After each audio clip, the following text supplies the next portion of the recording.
ফরিদপুরে family card ও বিধবা ভাতার প্রলোভন দেখিয়ে এক বিধবা নারীকে আবাসিক হোটেলে ধর্ষণের অভিযোগ উঠেছে। এই ঘটনায় মঙ্গলবার রাতে ফরিদপুর কোতোয়ালি থানায় মামলা করেছেন ভুক্তভোগী ওই নারী। বুধবার বিষয়টি জানাজানি হলে এলাকায় ব্যাপক চাঞ্চল্যের সৃষ্টি হয়। পুলিশ ঘটনার তদন্ত ও অভিযুক্তকে গ্রেপ্তারে অভিযান শুরু করেছে। বিস্তারিত থাকছে ডেস্ক রিপোর্টে। ফরিদপুরে ফ্যামিলি কার্ড ও বিধবা ভাতার প্রলোভন দেখিয়ে এক বিধবা নারীকে আবাসিক হোটেলে ধর্ষণের অভিযোগ উঠেছে।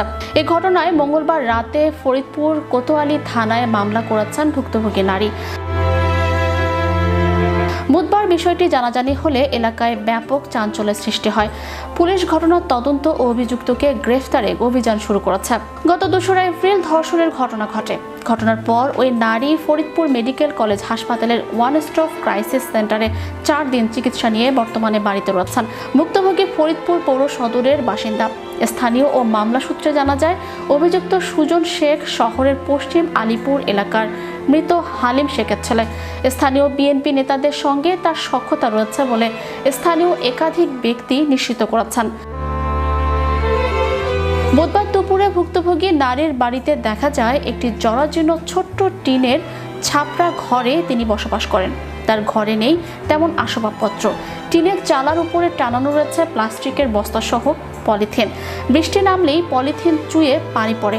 এর ঘরটিতেই একমাত্র ছেলেকে নিয়ে মানবেতর জীবনযাপন করছেন তিনি। ভুক্তভোগী নারী গণমাধ্যমকে জানান, গত 10 বছর আগে তার স্বামী মারা যান।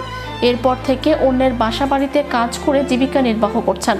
খেয়ে না খেয়ে দিন কাটে তার। তবে আজ পর্যন্ত কোনো সরকারি সহায়তা পাননি।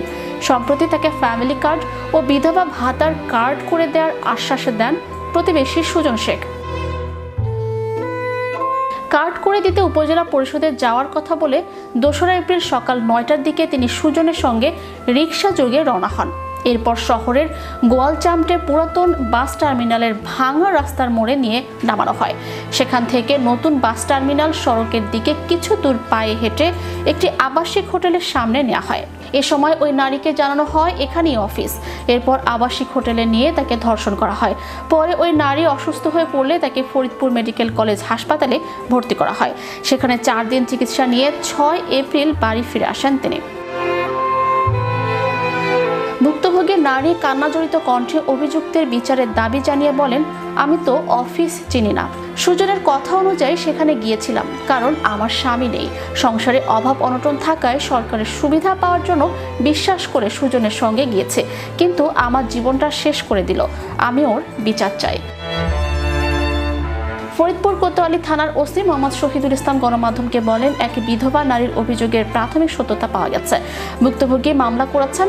অভিযুক্তকে গ্রেফতারে অভিযান চলছে। Channel Europe news desk.